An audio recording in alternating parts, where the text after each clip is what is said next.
All right, we're back with another episode of the Cap Rack. It is Wednesday, August 12th. Got a full slate of MLB games, 4 NBA games, and 5 first round NHL playoff games. Um, Starting off here, we have the Chicago White Sox with Dylan Cease on the mound against Matt Boyd and the Detroit Tigers. The White Sox are minus 132 on the money line. The total is set at 9. The White Sox are actually going to be one of my picks today. Matt Boyd has not been great.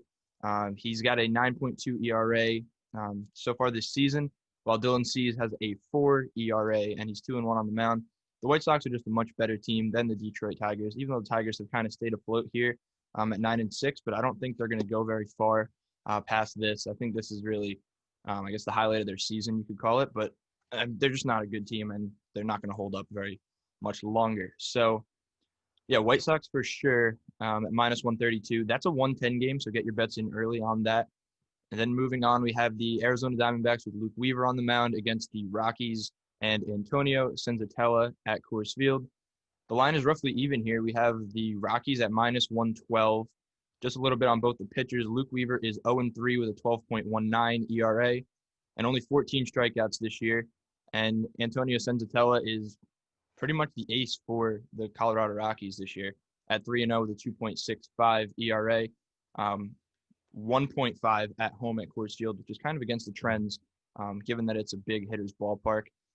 The Rockies are 12-5, D-backs 7-11. Rockies have the better pitcher on the mound at a fairly even line, so I'm going to go with the Rockies at minus 112. The total has a Coors Field-like feel to it with 11.5 on the total. I'm not going to touch that. Leave it as is. That game's at 310, so make sure you get that bet in early as well.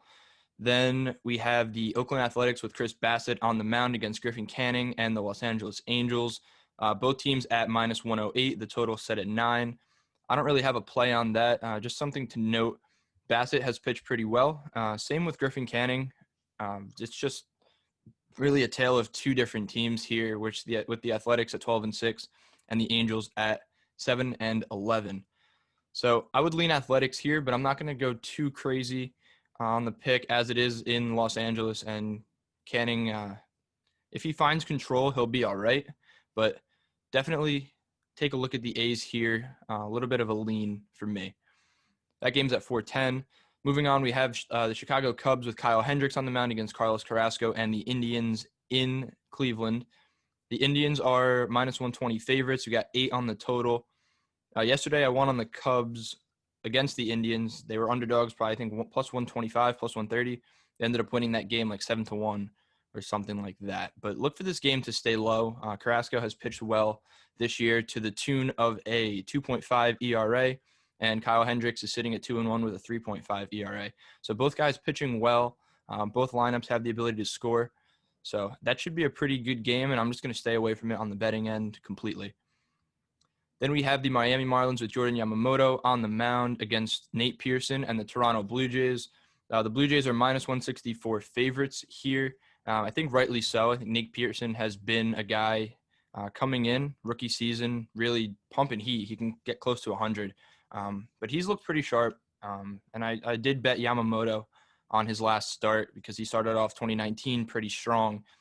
The Marlins ended up winning that game, but he didn't pitch necessarily well, I would say.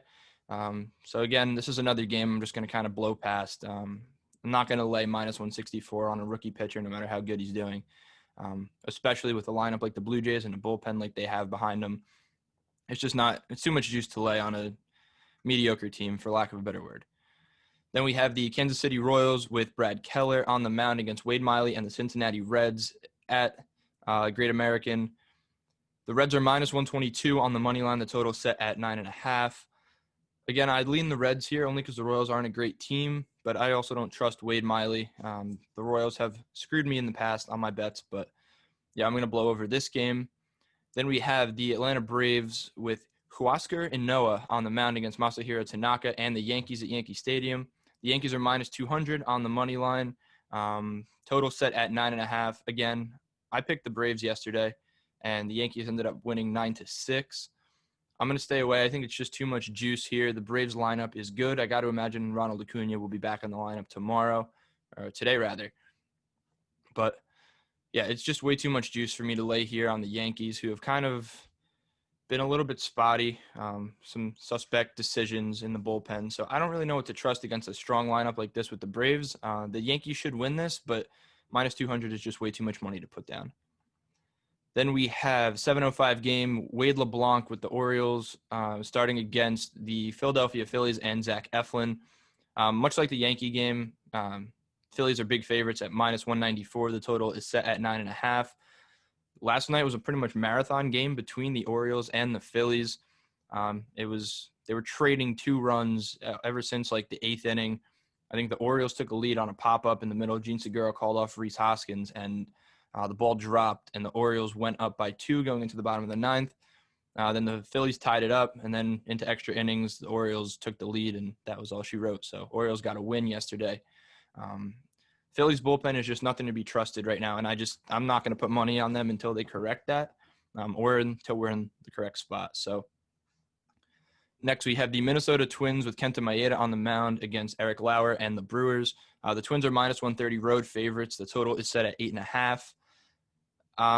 Brewers got a nice win last night. I picked them to beat the Twins, and they came back. They were down 4-1, came all the way back, and ended up winning the game. The Twins are a good team. I like to put money on them. I think they're reliable. They have a very well-rounded team with a good lineup. But today in Milwaukee, I think this line is a little low, even though Kenta Maeda has been pitching well. Twins are 11-7. Maeda's 2-0 with a 2.65 ERA, while Eric Lauer is 0-1 with a 9.53. I don't know. I think the Twins beat right-handed pitching a lot easier than they beat left-handed pitching, so I'm going to leave this game alone for today with a slight lean on the Twins money line. Then we have the San Francisco Giants with Trevor Cahill on the mound against the Astros and Zach Greinke. Cahill will make his debut in a Giants uniform today. He hasn't pitched this year. Jeff Samardzija was supposed to get the start today, but he's actually injured. Greinke has still not gotten a decision. He's got a 3 ERA with 11 strikeouts. He pitched really well against the Athletics, but the Astros squandered that victory for Greinke in his last start. But his fastball is down. It's averaging around 87, 88 this year, which is really weird. He's going to have to reinvent himself later in his career. But the Astros are really struggling. The Giants are not a good team. I'm just not going to put any money on this game. Then we have Blake Snell and the Tampa Bay Rays against Zach Godley and the Boston Red Sox. The Rays are minus 170 favorites, and the total at 8.5. Again, another game I'm just going to stay away from. I don't trust the Red Sox bullpen for much of the same reasons I don't trust the Phillies bullpen. And I'm still trying to get a good gauge on the Rays here. We haven't really seen much of Blake Snell so far. He's got a 3.38 ERA, but he hasn't gone deep into games, so it's not something I necessarily want to mess with at this point. I'm going to let the season play out a little bit and maybe see if I can hop on the Rays later because at least in the past couple of years when they were that sneaky team, kind of like we have as the Padres this year, they're going to be able to get good betting lines for us and just pretty much put us in good spots to win. So for today, I'm going to leave that game alone. Then we have the Seattle Mariners with Taijuan Walker on the mound against Jordan Lyles and the Texas Rangers. It's in Texas. Texas is minus 132 on the money line. The total is set at 8.5. I like a little lean here on the Mariners as road dogs. Jordan Lyles is not a great starting pitcher. He is 1-1 with a 5.56 ERA, and Taijuan Walker is 1-2 with a 5.79 ERA. But the Mariners have a nice young, up-and-coming lineup. Hopefully they bring up Jared Kelenic pretty soon to kind of add to that, who they got in the Edwin Diaz and Robinson Cano trade from the Mets. But yeah, I mean, I like a little lean here on the Mariners. They've been able to put up runs as of late, so if you can get them at a pretty decent road dog price, I think that's something I would go for, but not going to put that in my picks for today, just a little bit of a lean. Then finally, the last MLB game of the day, we have the San Diego Padres with Zach Davies on the mound against Tony Gonsolin and the LA Dodgers. The Dodgers are minus 156. The total is set at 9. I like a little sneaky play here on Zach Davies and the Padres at plus 132 on the road. Tony Gonsolin is just kind of like a spot starter, back into the rotation guy for the Dodgers. So if you're going to bet against them, I think this is kind of the spot to do it because you're not going to really do it very often when you have Clayton Kershaw on the mound, Walker Buehler, a guy like Alex Wood or even Dustin May. I'd like to put money on him this year. But when you have the back end of the Dodgers rotation going or a spot starter, I think these are the spots you have to kind of pick and choose, and the Padres are that team that you'd want to take. So I'm going to lean here with a road dog pick on the Padres. Maybe throw it in to spice up a parlay a little bit if you're going with the lottery. But as for that, those are all the MLB picks of the day. Moving on, we have 4 NBA games. The Pacers are playing the Rockets. The Rockets are 7.5-point favorites. Yesterday, they got blown out by, I want to say, the Spurs, I think. There's just not much incentive for these big teams to play here. So I would just advise staying away from NBA games as a whole right now. I mean, obviously, unless they're meaningful for seeding purposes. But, yeah, we got the Rockets at 7.5-point favorites. They're 320 on the money line, 231 on the total. That game's at 410. Then we have the Raptors and the Sixers. The Raptors are 6.5-point favorites. The total is at 219.5. That game is at 640. Then we have the Heat and the Thunder at 810. The Heat are 2-point favorites, and the total is set at 219. Playing the Thunder, I don't know if I mentioned that. And then the Los Angeles Clippers against the Denver Nuggets. The Clippers are 5-point favorites, and the total is set at 227.5. So that rounds out the NBA today. And then I'm going to move over to the NHL, where we have 5 first-round matchups, starting off with the Carolina Hurricanes and the Boston Bruins at 11 a.m., actually starting in 13 minutes. So I don't know if this pick is going to go up quick enough. You can go check out Sam's NHL picks every single day over on capsonsports.com. But I guess I'll just go through this game anyways. And we have the Bruins at minus 135 favorites. The total set at 5.5. Then we have the New York Islanders and the Washington Capitals. Capitals, again, same line, minus 135 favorites against plus 115 for the Islanders. The total set at 5.5. Then the Arizona Coyotes and the Colorado Avalanche at 5:30. The Avs are minus 180 favorites and a 5.5 on the total. Then we have the Canadiens and the Flyers at 8 p.m. Eastern. The Flyers are minus 145 on the money line, 5.5 on the total. And then the Vancouver Canucks and the St. Louis Blues at 10:30 tonight.